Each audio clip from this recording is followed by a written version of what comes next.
Tornado ratings.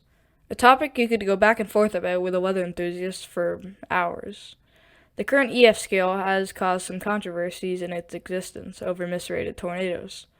Whether it's from the lack of damage resulting in a low rating despite intense radar data, or structures being hit that were not worthy of certain wind speeds. For example, a house that had corners cut when in construction. So with all these factors, many tornadoes in recent history have been improperly rated.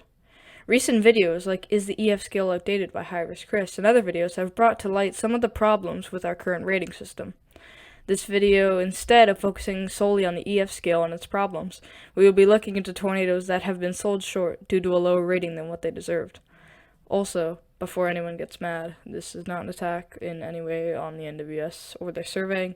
This is just to look into some debatable tornado ratings.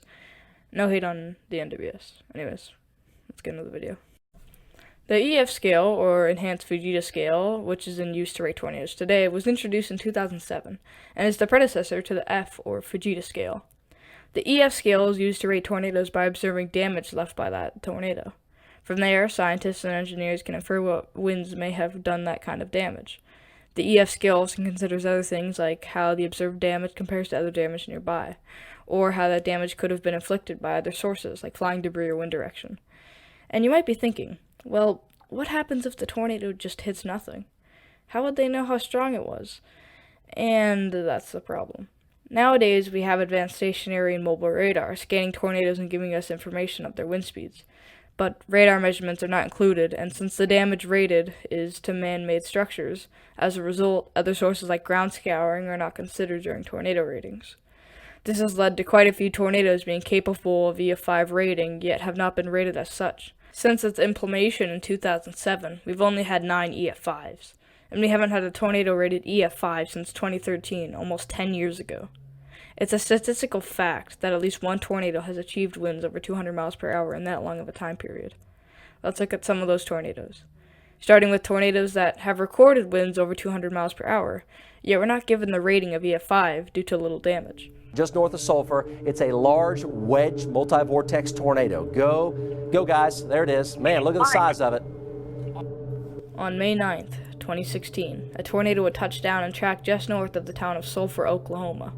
During its life, the tornado would destroy many homes, and mobile Doppler radar would record winds of over 200 miles per hour, which would fit the mold for an EF5. But damage surveys showed only EF3 damage was inflicted by the tornado. But even this comes into question when you look at damage pictures, as seen here. You have a slabbed house with anchor bolts, but if you look at the description of the DI, it reads, home was under construction. So the damage survey makes sense, but point stands, it did have confirmed winds over 200 miles per hour from mobile Doppler radar, which is EF5 intensity. And you can't have a discussion about wind speed measurements without talking about this next tornado. Please do not ride this out in any interior closet or bathroom. Don't, because it's violent. It is a violent multi-vortex large tornado. Emily Sutton is in the tornado, and the center, and her, as you might imagine, her phone is breaking up. Reno 2013.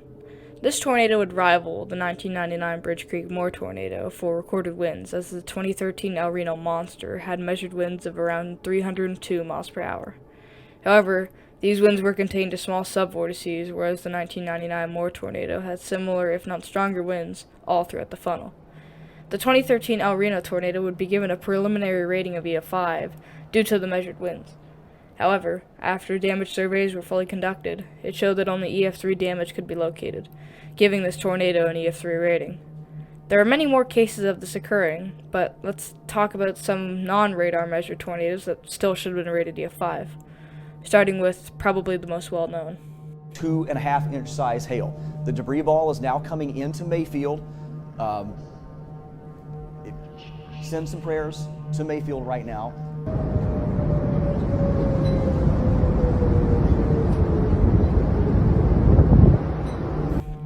On the evening of December 10th, 2021, a violent tornado would rip through western Kentucky, more notably impacting Mayfield, Princeton, and Bremen, Kentucky.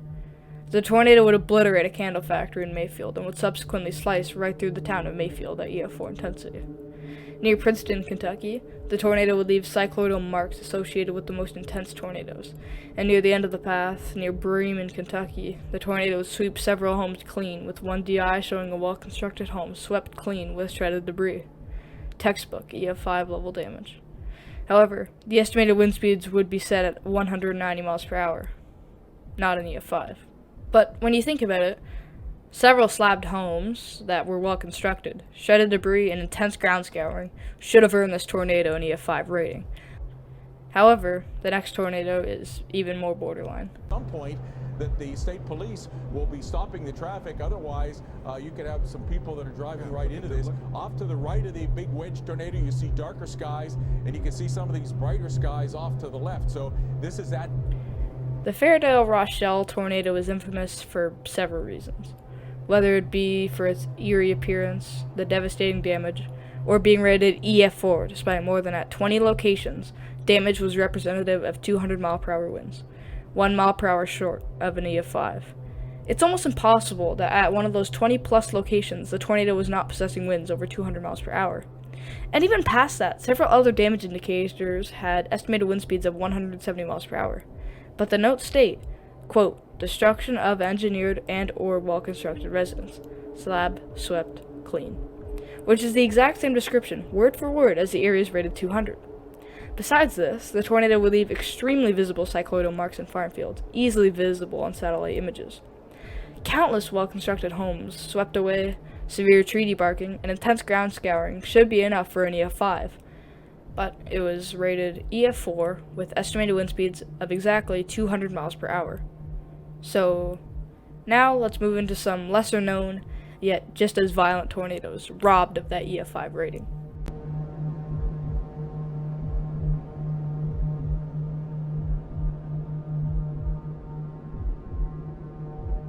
May 24, 2011.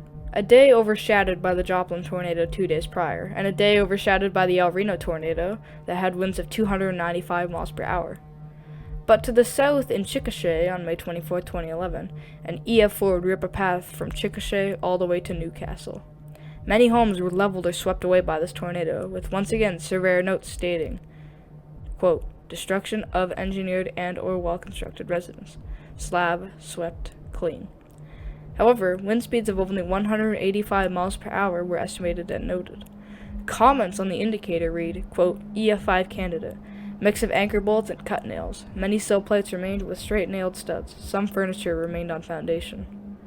Likely, just because some furniture remained on the foundation, this area of damage would be classified as EF4. Nearby, an EF4 triangle representing yet another well-constructed home, swept clean, rated at 190 miles per hour, read in the surveyor comments, quote, candidate for EF5, brick veneer, well-built home. Some anchor bolts were missing. Nuts and some sill plate attachments used cut nails. Remaining sill plates showed straight nailed studs. Wind furrowing and nearby ground scouring, several inches off topsoil, and some trees mown to stubs, and automobiles lofted 300 to 600 yards, suggest this area was plausibly EF5, but the known DI couldn't fully support it. For this, I have no clue what the reason behind the 190 was, and why it wasn't higher. But the NWS are the professionals, and I'll give them the benefit of the doubt for this one. But this next one is a little different. This final tornado was rated EF3, not for lack of damage, and it had no radar data on it either. It came down to something else. Y'all call it what you want, but there's a tornado coming right toward it, man. What y'all gonna do? Y'all gonna get a damn house? Okay, come on, get your ass in the house. All right, you better get your ass in the house. Come on now. We out here cutting. Look at the brief line. The dog's trying to get me in the house. April 27, 2011, one of the most well-known days in weather history, with the overall outbreak from April 25th to the 28th recording 360 tornadoes in 4 days. The Smithville tornado is known to be one of the most violent tornadoes in history, and it came from that day, which, side note, had way higher winds than what were estimated, but that's not the tornado I'm talking about, so I don't care right now. But before that tornado, the same supercell produced a tornado that was almost certainly EF5. I'm talking about the Chapel Grove New Wren EF3. The tornado, as its name implies, tore through the community of Chapel Grove, leveling it, sweeping several well-constructed home foundations clean of debris. In a summary published by Tornado Talk under the argument for an EF5 rating, it reads, quote, "The damage left behind in Chapel Grove is incredible for several reasons. It is important to bear in mind here that, presumably, none of this was ever surveyed by the NWS. One feat of interest is the swept-away home. This is a sizable brick home. Based on photographs, we are very confident that this was a well-constructed residence with substantial bolting to the foundation. This similarly built sister home of this house next door was reduced to a pile of rubble. Even better photos of that home's foundation show that it was extensively anchored, with proper connections between sill plating and walls. It is still plausible that some deficiencies in the structure were present that cannot be seen in the photographs, but, as far as we are aware, both residencies were of good construction."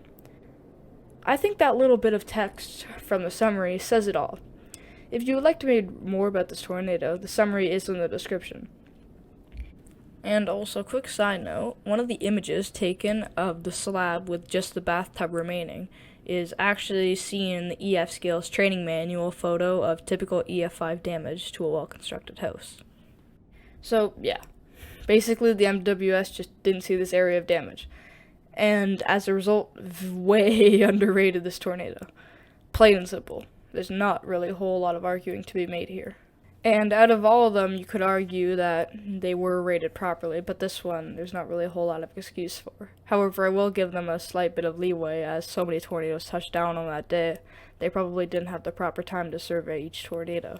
With all of these tornadoes in mind, note that these are nowhere near all that are deserving of EF5 ratings, but they are definitely the worst offenders. So, what does this mean? Well, I think radar data needs to be accounted for, if available. Things like ground scouring, debris granulation, and vehicle damage also need to be considered. This video was not an attempt to paint the NWS surveyors are wrong or incompetent, rather to see how we can make better enhancements in the current system by looking at the times it failed. But what do you think? Let me know in the comments. Thanks for watching, and goodbye.